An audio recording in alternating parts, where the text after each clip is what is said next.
Antes que nada, me da mucho gusto contar con su presencia para poderles exponer un tema que, por su importancia, cada vez toma más relevancia en la sociedad y en todos los ámbitos que esto implica. Es perspectiva de género para el liderazgo y el empoderamiento de las mujeres.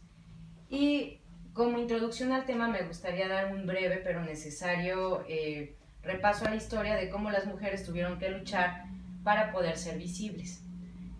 Antiguamente, para los historiadores en general, la mujer representaba en su feminidad los asuntos del hogar, entre tanto que los hombres trabajaban en la supervivencia y adquisición de provisiones a través de la caza, la pesca, la recolección de frutos, lo cual sin lugar a duda dio lugar a creer que uno era más fuerte que el otro, que el sexo débil era la mujer. Por ello, con el pasar de los siglos, en el pensamiento grecorromano se llegó a considerar a la mujer como algo inferior al hombre, ya fuera por argumentos de tipo natural asociados a la fuerza física o por cuestiones de leyes religiosas o gubernamentales que ayudaban a que les negaran sus derechos.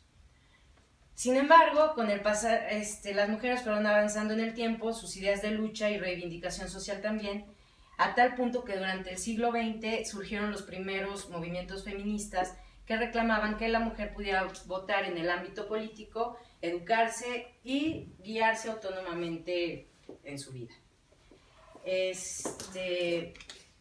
Aquí le vamos. Aquí tengo una pequeña representación de algunas imágenes que encontré de la antigüedad, en el pensamiento y en el grecorromano en la Edad Media, y en el siglo XX como ya hay reuniones reuniones principalmente de organizaciones civiles de mujeres donde ya empezaban a reunirse para promover sus derechos. Bueno, hablando de la evolución histórica de los derechos humanos de las mujeres, en la década de los 70 se inician algunos movimientos feministas y la participación de México ha sido relevante. La primera conferencia mundial por parte de la ONU tuvo lugar en la Ciudad de México en 1975, donde se reconoció que los derechos de las mujeres deberían de transitar por varias aristas: participación política, salud, medio ambiente, relaciones familiares y relaciones laborales. Posteriormente se llevan a cabo una serie de conferencias igualmente por parte de la ONU, como en 1980 en Copenhague, en Nairobi, Kenia en 1985 y una cuarta conferencia en Beijing, China en 1995, donde se trataron varios temas, principalmente como el reconocimiento expreso de que la violencia contra las mujeres afectaba en muchos roles. En Beijing, por ejemplo, se reconoció que las disparidades entre hombres y mujeres seguían siendo algo considerable e importante, y el reconocimiento expreso de las características que existen en las condiciones de las niñas. En 1979, la ONU organizó la Convención para la Eliminación de todas las formas de discriminación contra la mujer, y México fue parte de esa convención, la cual firmó y ratificó en 1981. En 1994 se dio la Convención Interamericana para erradicar, prevenir y sancionar toda violencia contra la mujer. En 2001 en México se crea el Instituto Nacional de las Mujeres, que tiene por objeto generar, promover y fomentar las condiciones que posibiliten la no discriminación, igualdad de oportunidades y trato entre los géneros en el ejercicio pleno de todos los derechos de las mujeres y su participación equitativa en la vida política, cultural, económica y social del país bajo criterios de transversalidad en las políticas públicas con perspectiva de género en las distintas dependencias y entidades de la Administración Pública Federal, a partir de la ejecución de programas y acciones coordinadas o conjuntas. Digo todo el objeto general de este instituto porque, bueno, muchas veces nos dicen que se creó tal instituto, que ya hay una ley para tal, pero en realidad no sabemos cuál es la función para las que se crearon, entonces pasan desapercibidas. Bueno, en 2003 se promulga la Ley Federal para erradicar la discriminación hacia las mujeres, y en 2007 se crea la Ley General para el acceso a las mujeres a una vida libre de violencia. Todo esto en México. Bueno, pues como podemos ver, ha sido un arduo trabajo a través del tiempo y una larga lucha la que han tenido que enfrentar principalmente las mujeres para que se les reconozca y garantice jurídicamente sus derechos, estatus social y oportunidades con relación a los hombres. A ver, aquí podemos ver algunas imágenes de cuando fue la conferencia en la Ciudad de México, la segunda conferencia en Copenhague, en Nairobi, aquí en Beijing, China. Bueno, aquí ya alguna de las manifestaciones que han habido ya en México, en donde, bueno, ahí mismo se dice de las mujeres, por una lucha de nuestros derechos laborales, y, todas somos una y una somos para todas. ¿No? Bueno, un poco de representación gráfica de lo que les estoy platicando, ¿no? Ya son 10 años de la entrada en vigor de la Ley General de Acceso de las Mujeres a una Vida Libre de Violencia. Tiene varias aristas que es importante que las conozcamos. Supongo que Lili, por ejemplo, que es abogada, tiene más o menos conocimiento de lo que significa esto, pero mi mamá, mis hermanas, bueno, usted también abogada, yo creo que lo conoce, deberían también estar involucradas en este tema, pues porque nos afecta y nos atañe a todas como mujeres. Bueno, anteriormente a las mujeres se les encasillaba en el espacio privado y los hombres eran los únicos en estar en posibilidades de acceder al espacio público. Aquí me gustaría plantear la pregunta: ¿cuál es el espacio privado y cuál es el espacio público? Como espacio privado entendemos el ámbito doméstico, la reproducción, el cuidado de hijos, es decir, no hay la posibilidad de participar en los asuntos públicos del Estado.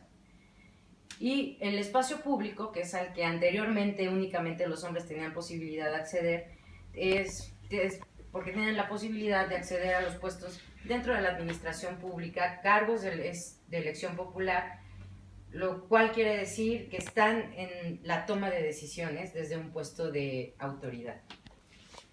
Bueno, en el siglo XX se logra el derecho al voto, pero se mantenía la separación entre lo público y lo privado.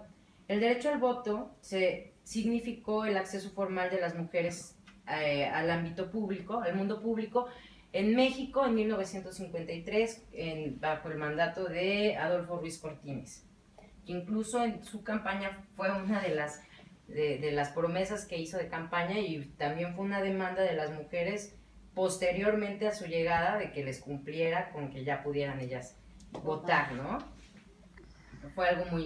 Fue un avance muy importante para nosotros como país también.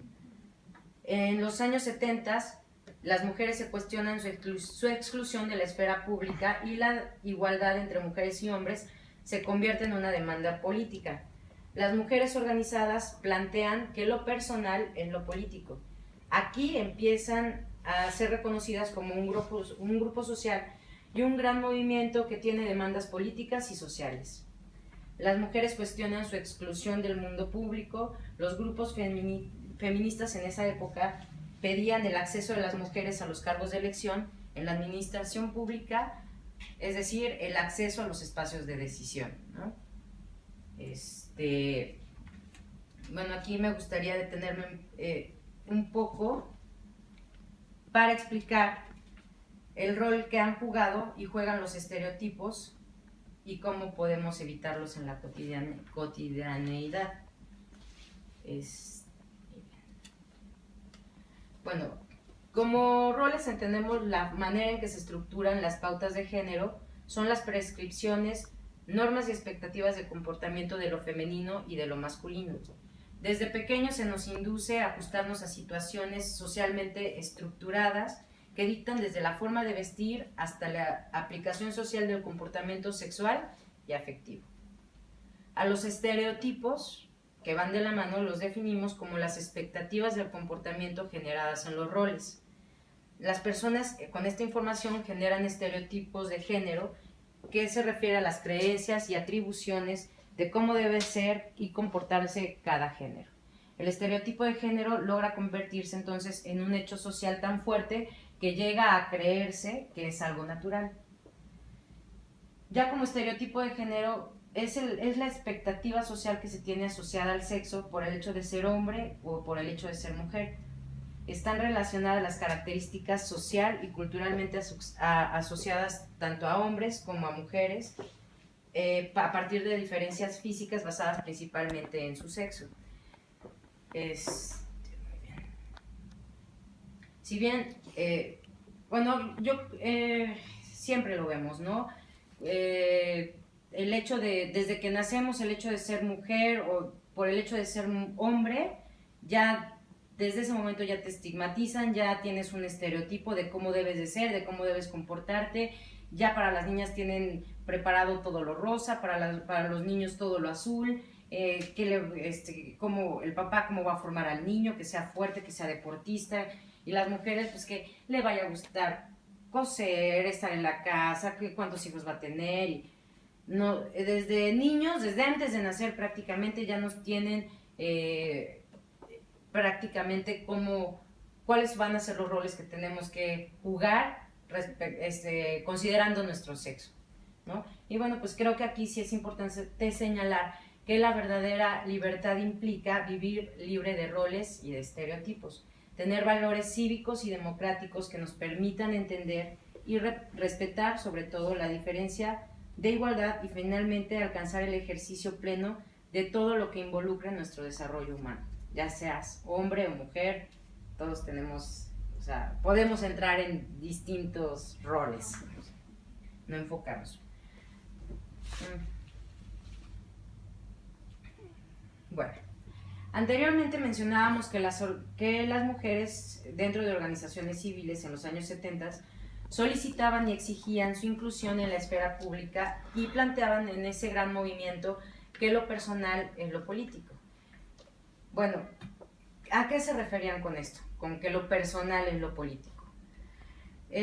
Cuando comprendemos que lo personal es político, estamos entendiendo que las discriminaciones, exclusiones y violencia que sufrimos las mujeres no son un problema individual, que solo concierne a las agredidas, discriminadas o excluidas, sino que la violencia individual de la desigualdad es parte de un sistema que deshumaniza a todas las mujeres. Se trata entonces de un problema político que requiere de soluciones políticas. Lo personal es político nos permite entender y no juzgar a nuestras abuelas, madres, hermanas mayores y recuperarlas reconociéndoles sus múltiples estrategias para poder sobrevivir dentro de una familia patriarcal y muchas veces violenta, ¿no? Estamos acostumbrados en estas generaciones nuevas a criticar, a juzgar, cómo es posible que mi mamá, mi abuelita, mi tía haya soportado discriminación, exclusión, agresiones por parte desde hermanos, padres, abuelos, o sea, desde su propio núcleo familiar, ¿no? Bueno, pues esto es parte de entenderlas y de reconocerles ese esfuerzo que han tenido que hacer para sobrevivir y para evolucionar en este tema. Pensar como político es, como lo personal es político, es reconocer que un aspecto característico del feminismo es la sororidad que existe entre nosotras y cómo eso nos hace más fuerte como mujeres individuales, como grupo y como movimiento, donde mi lucha se una a la de otra mujer y a la de otra mujer y a la de otra mujer, tejiendo una red feminista de lucha por una sociedad más justa. Construir lo personal como político nos ha permitido entender que es con la autotransformación que cambiamos al sistema. Es exigiendo no solo lo negado, sino también lo deseado, como podemos construir un mundo posible, reconociendo a nuestras antecesoras que pusieron en el debate lo personal es lo político. No permitiendo que nos sigan invisibilizando en espacios donde tanto hemos contribuido, en los sistemas educativos, laborales, políticos, pronunciándonos sobre lo que sabemos de nuestra historia colectiva, porque cuando estamos presentes, existimos y ya nadie nos puede borrar. Me parece una reflexión sumamente linda. Bueno, Después de esta reflexión precisamente sobre lo personal es lo político, me gustaría pasar a la importancia que tiene que definamos la igualdad de la igualdad sustantiva, de una igualdad formal como un fenómeno normativo o jurídico de valor positivo, es decir, que se encuentra en la ley, pero que no garantiza resultados. ¿Qué es lo que estamos buscando en realidad las mujeres después de toda esta evolución social por la que hemos tenido que pasar?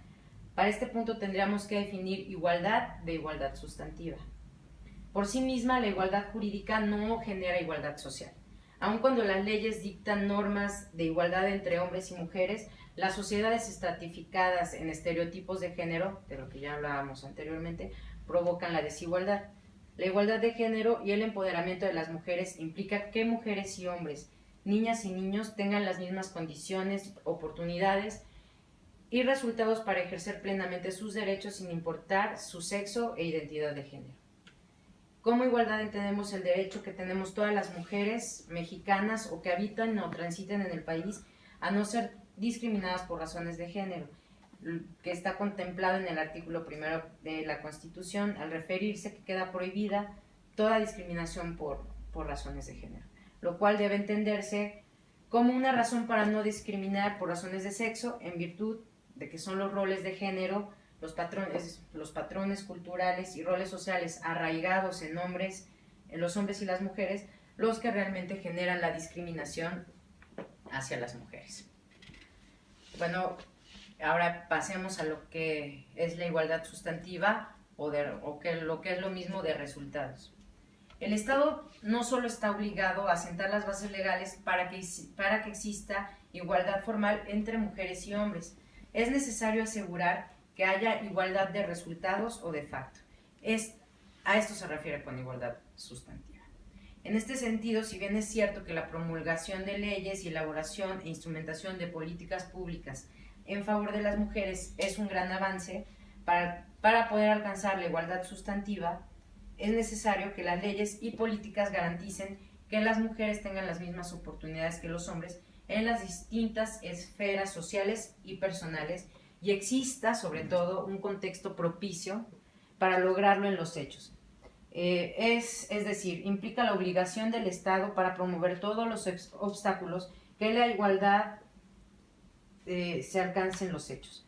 Así, mientras que la igualdad formal se refiere a la adopción de leyes y políticas que traten de igual a hombres y mujeres, la igualdad sustantiva alude a la igualdad en los hechos o en los resultados, asegurando que las desventajas inherentes en determinados grupos no se mantengan.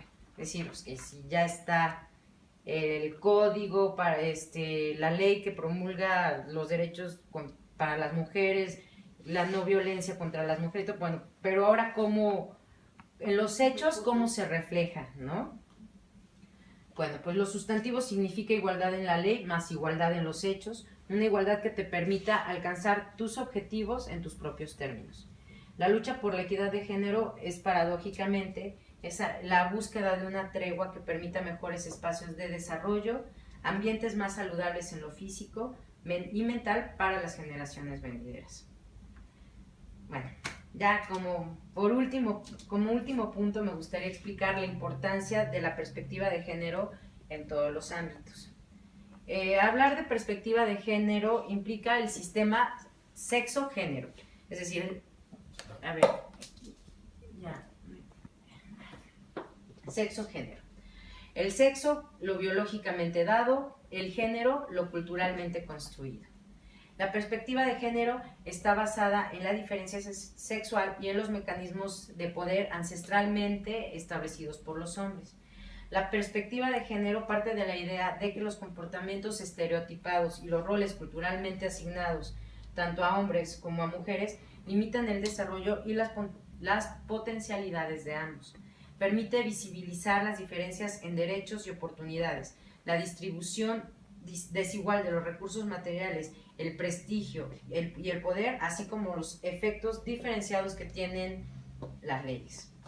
Se propone eliminar las causas de la opresión de género, como la desigualdad, la injusticia, la jerarquización de las personas basadas en el género. Promueve la igualdad a través de equidad, el adelanto y el bienestar de las mujeres. Contribuye a construir una sociedad en donde las mujeres y los hombres tengan el mismo valor, igualdad de derechos y oportunidades para acceder a los recursos económicos y a la representación política en los ámbitos de toma de decisión, que tu condición de hombre y mujer no sea la causa de desigualdad, injusticia o jerarquización de personas. En conclusión, la perspectiva de género se convierte entonces en una herramienta indispensable para alcanzar el desarrollo y la felicidad, que finalmente es lo que todos buscamos como seres humanos, ¿no? Bueno, pues hay que... A ver, aquí el sistema sexo-género. Bueno, pues me parece que de lo anteriormente dicho podemos sacar varias reflexiones importantes que me gustaría mencionarles, independientemente de que al final ustedes también quisieran participar y dar algún punto de vista. Hay que ser conscientes de que los estereotipos de género encasillan a las mujeres en lo privado y en las tareas del cuidado, y esa realidad está lista para ser revertida. Las mujeres debemos exigir esa igualdad, que podamos tener la posibilidad de desarrollo en todos los espacios, como el de la toma de decisiones, y olvidarnos de mandatos y estereotipos. Reconocer el compromiso de la suma de aportaciones entre todos en la sociedad, y esto dará como resultado agilizar el proceso de igualdad. Buscar que mujeres y hombres seamos iguales en derechos, compromisos, ventajas, y que el sexo biológico sea un rasgo diferenciador y no uno que detone en ventajas para uno y desventajas para el otro. Muy importante creérnosla, creernos que como seres humanos somos tan valiosas y capaces como cualquiera. Y muy importante también que abrirnos camino entre nosotras, que las mujeres impulsarnos a cada una de nosotras para que podamos llegar a los puestos de decisión, que vayan creando referentes de mujeres poderosas, porque estos referentes son los que van a posibilitar los cambios culturales. Al momento de abrirnos el camino, de allanarnos y de demostrar que tenemos la capacidad intelectual para poder llevar a cabo, para poder estar en esos puestos de toma de decisiones, pues estamos jalando a las generaciones de mujeres que vienen atrás de nosotros y allanándoles el camino. Debemos construir liderazgos, lograr una perspectiva de crecimiento ciudadano que vincule a hombres y a mujeres. Y muy importante que desde la política se dé ejemplo de cómo podemos relacionarnos tanto hombres como mujeres de una manera constructiva. Un referente distinto de relación humana donde podamos caminar juntos y en paz. Tener muy claro y entender que las mujeres no venimos a reemplazar a los hombres. Simplemente estamos sumando esfuerzos y nuestras miradas en beneficios de todos para poder construir el futuro de este país. Muchas gracias.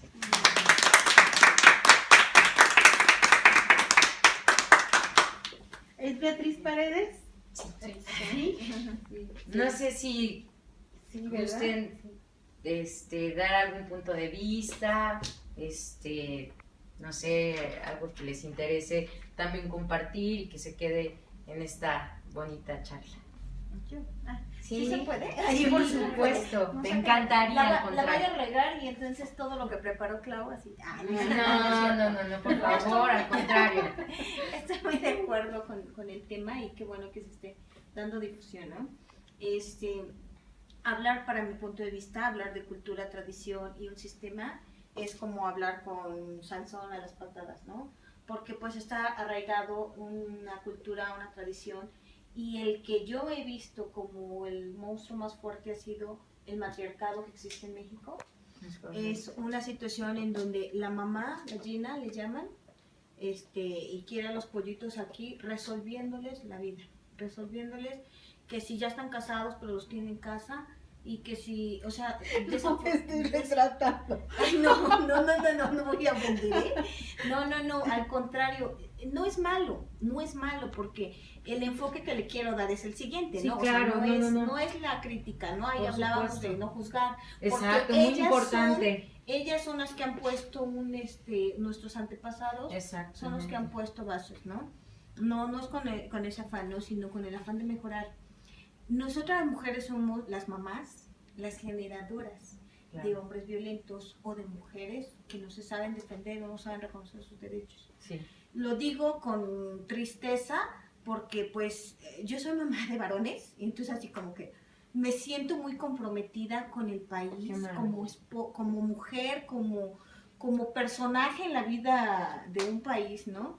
Me siento muy comprometida en hacer que esos niños o esos jóvenes crezcan respetando a una mujer.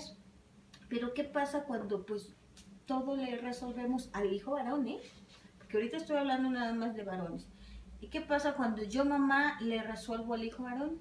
Entonces el hijo varón cree que es obligación de la mujer que me sirva, que me atienda, que me ponga todo aquí cerca, ¿no? Y entonces eso lo reproducen allá afuera. Exactamente. Eso lo reproducen y entonces, ok, ya está hecho. Por eso les decía, es un tema que a lo mejor ya viene de raíz. No lo voy a poder cambiar yo o me siento impotente a cambiarlo yo, pero puedo cambiarlo desde mi trinchera, ¿no? Exactamente. Desde ok, estos pequeñitos que Dios me ha dado para, pues no sé si para medirme, para hacerme enojar o no sé, pero me los dio y los recibo, ¿no? Con mucha gratitud. Me toca a mí ahora hacerlos unos hombres respetuosos de las mujeres, respetuosos